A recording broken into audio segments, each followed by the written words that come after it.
네, 여러분 안녕하세요.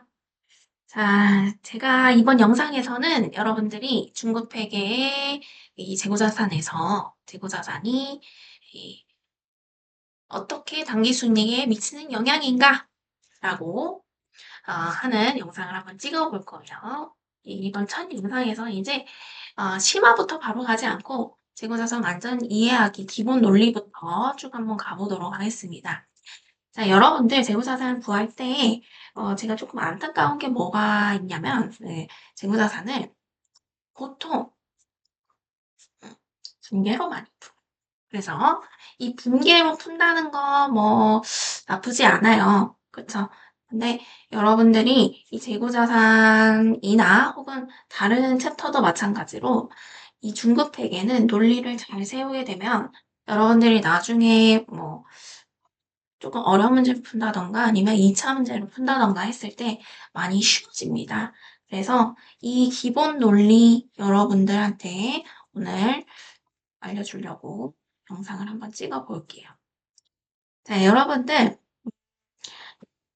보통 이 분계로 풀기 때문에 저도 처음에는 분계로 한번 해볼 거예요. 그쵸? 자, 재고자산이 우리 이 회계에서 자, 회계를 뭐 넘어서 한번 기업이 어떻게 재고자산을 하는지, 어떻게 회계에 반영을 하는지 그 실질을 한번 따라가 볼게요. 자, 처음에는 재고자산을 기업이 가지고 있을 겁니다. 보유하고 있는 기초겠죠.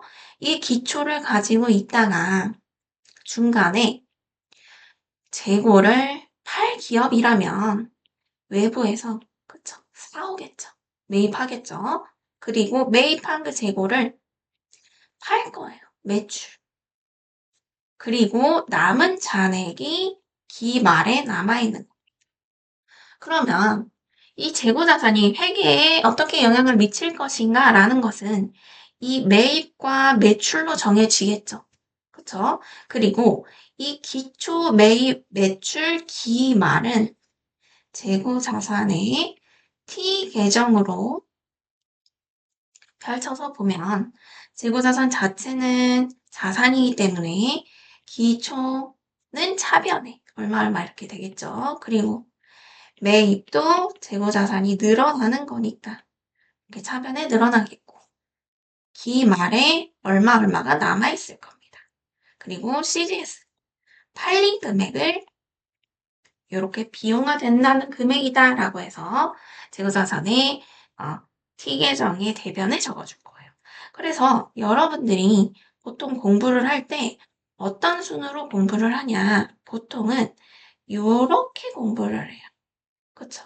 그래서 CGS 팔린 금액을 분개를 하게 되는데 제가 추천하는 방법은 이 방법보다는 어떤 방법이 좋은 것 같냐면 요렇게 가는 것이 더 좋은 것 같아요. 그러니까 이 CGS라고 하는 것을 직접 구하는 방법이 아니라 간접적으로 구하는 거죠. 어떻게? 기초의 재고에서 내가 사온 이 매입을 더해서 기말에 남아있는 것을 차감하게 되면 그 잔액이 단기에 이 비용화된 금액이다. CGS라는 건데, 이제 우리 매출 원가는 제가 CGS라고 할게요. 이렇게 된다는 건데, 이제 조금 와닿지는 않으니까 예시를 한번 봅시다. 예시를 한번 볼게요. 자, 만약에 X1년도에 기초에 재고자산이 100만 원 있다고 봅시다. 이 100만 원 있는 재고자산을 중간에 한번 매입을 했다고 볼게요. 중간에 매입한 금액은 200만 원이라고 한번 해봅시다. 자, 처음에 우리 친절하게 X1년도에 재고자산에 대해서 기초에 일단 100만 원이 있고, 자, 매입을 했을 때 이제 우리 회계 처리하겠죠. 어떤 식으로? 그쵸? 중간에 매입을 할 때 현금은 나가고 200만 원이 나가고 재고자산으로 200만 원이 들어오겠죠. 그리고 중간에 매출을 했을 때도 사실은 이 가액에 대해서 재고자산이 얼마가 나갔는지를 알 테니까 250만 원에 비용화된 금액 CGS 250만 원 이렇게 적어주면 되는 거예요. 그래서 기말은 얼마가 되냐? 자, 기초에 있었던 이 100만 원에 매입한 200만 원, 그리고 팔린 250만 원을 차감해서 얼마가 남아있는다? 100에 200에 250 빼니까 50만 원 남아있는다 라고 해서 순서대로 이렇게 가는 것인데 우리가 보통 문제들은 어떻게 나오냐? 문제들은 이 기말의 재고자산을 주고 기초와 매입을 준 다음 이 CGS를 구하는 방식으로 가요. 그렇기 때문에 여러분들이 공부를 하거나 이 연습을 할 때 어떤 식으로 하는 것이 가장 좋으냐면 이렇게 T 계정을 그려서 기초의 재고는 매입과 더하고 그래서 차변 합계를 이제 나중에는 계산기로만 풀게 되는데 MR에 넣고 기말에 남아있는 재고 금액을 요거를 이제 우리가 구하게 되면 결국에는 대변 합계는 CGS와 기말 재고의 합계니까 기초 매입의 합계에서 재고를 빼게 되면 당기에 우리가 구하고자 했던 금액 바로 CGS가 도출이 되는 거겠죠. 자, 요렇게. 그래서 이제 계산기로도 한번 구해 볼게요. 이렇게 분계를 하는 방법도 나쁘지는 않지만 여러분들이 조금 더 논리 위주로 학습을 할 때에는 기초 재고 그리고 기말 재고를 어떻게 하고 그쵸? 차변에 넣어두고 그리고 기말 재고 남아있는 금액을 50만 원을 대변에 넣게 된다면 차변과 그 대변의 차이는 뭐다? CGS다라는 거죠. 자, 여기에서 그러면 보통 끝나지 않아요. 자, 이때 이 재고자산 50만 원은 자, 이제 가정을 한번 할게요. 수량과 단가의 곱으로 이루어져 있겠죠.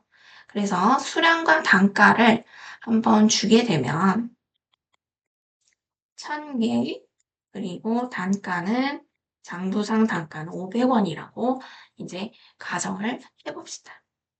자, 여기에서 우리 이 수량과 단가에 대해서 논의를 하나 더 붙여볼게요. 과연 수량에는 장부상 금액과 실제 수량이 맞지 않는 것을 우리가 뭐라고 하죠? 그쵸, 감모수량이라고. 그리고 단가가 맞지 않는 것, 우리가 장부상 단가와 실제 팔렸을 때 그 단가 실현할 수 있는 가치 뭐라고 하죠? 그쵸? 평가 손실이라고 해요. 그래서 이 논리에서 크게 한번 보여드리면 기초에서 매입 그리고 기말로 이어지는 이 순자산에 미치는 효과로 당기순이익에 미치는 효과를 구했는데 이 논리를 가지고 이제 감모 손실과 평가 손실이 있다면 어떤 식으로 구할 수 있는지 감모 손실과 평가 손실이 있는 경우에도 논의는 같습니다. 여러분들 처음에 이해한 논리와 완전히 똑같아요.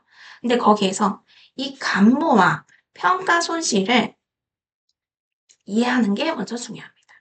자, 감모는 뭐였고, 수량이었고, 평가 손실은 단가에 대한 차이기 때문에, 자, 수량은 우리 장부상 수량이 몇 개였죠? 1000개였어요.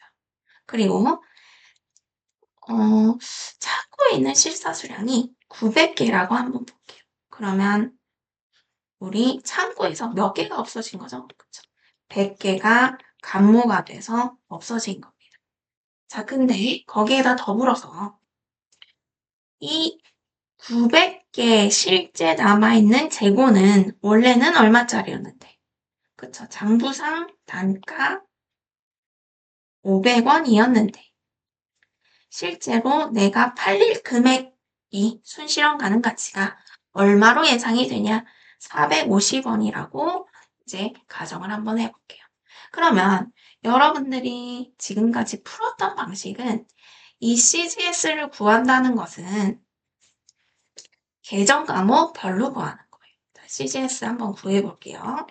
자, 세 가지로 그러면 구성되겠죠. 자, 첫 번째는 내가 실제로 팔린 재고의 원가가 될 거고, 두 번째는 감모와 평가 손실 중에서 그 두 가지 금액 모두 다 CGS에 포함한다는 가정하에 감모 손실 100%와 평가 손실 100%. 이 금액 모두 CGS에 포함한다는 가정하에 CGS 이제 구해보는 겁니다. 자, 팔린 재고 얼마였죠? 그쵸. 기초와 매입의 합계 300만 원에서 장부상의 수량과 장부상의 단가를 곱한 금액. 장부상 수량은 1000개와 장부상 단가는 500원이었죠.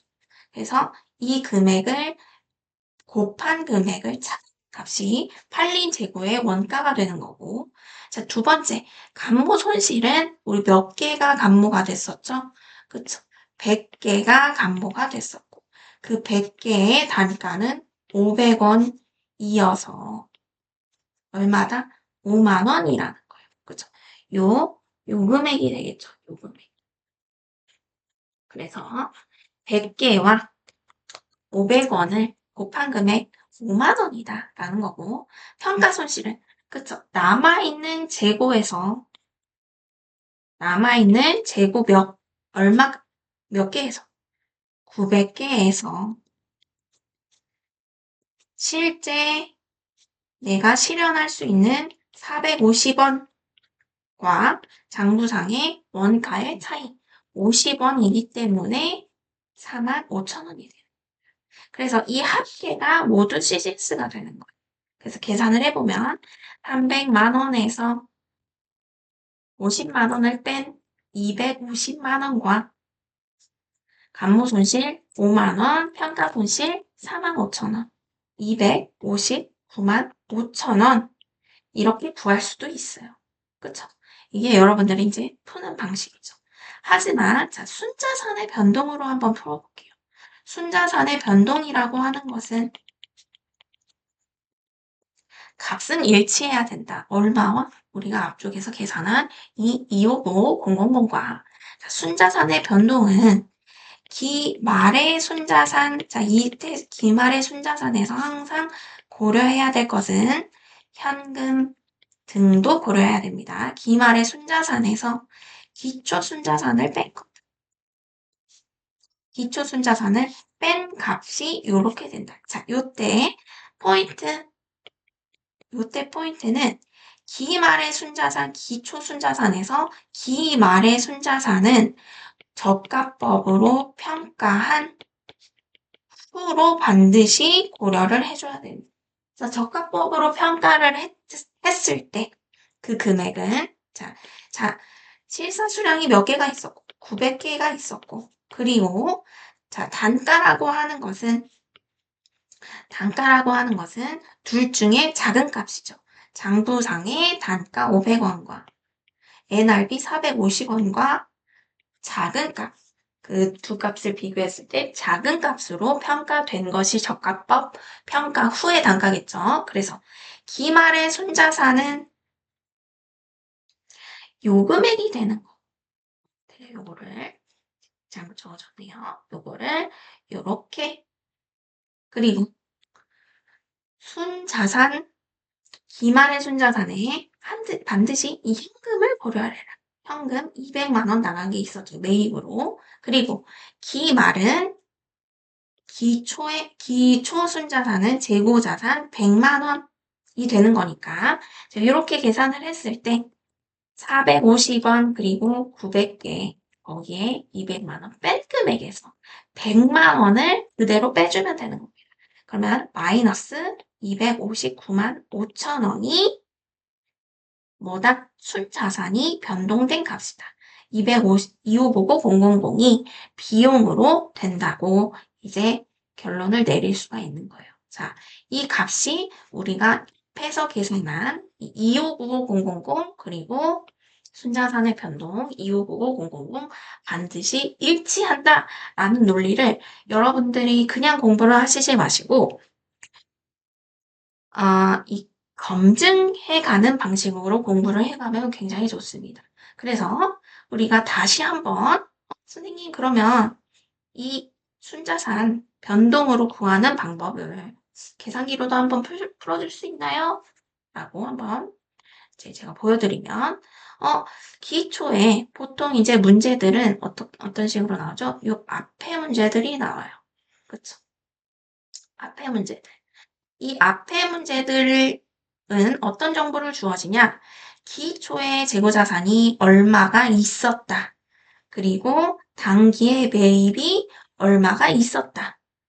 그리고 기말에 지금 재고자산이 얼마로 평가되고 몇 개가 있다라는 정보를 이런 식으로 이제 준다는 거예요. 자, 그래서 한번 보여드리면은 어떤 식으로 됐다? 자, 이렇게 예쁘게 보여주고 싶어서 이렇게 문제를 주는 거겠죠. 이렇게. 자, 이것만 가지고, 요것만 가지고 이제 계산기로 한번 풀어보는 거예요. 재고자산이 기초에 100만 원이 있었으니까 이 100만 원은 기초 재고로 넣어주고, 엠플러스로 넣어주고. 단기에 매입을 했네. 200만 원은 매입으로 재고자산의 증가로 넣어주는 거죠. 그렇죠? 지금 그래서 이렇게 두 개가 지금 n 플러스에 들어갔고 기말의 순자산은 기말의 순자산 장부상 그리고 실사 수량이 나와 있어도 실제로 지금 900개가 남아 있는 거니까 900개에다가 장부 단가와 NRV 중에서 작은 값으로 간다. 450원을 곱한 금액이 기말에 남아있다.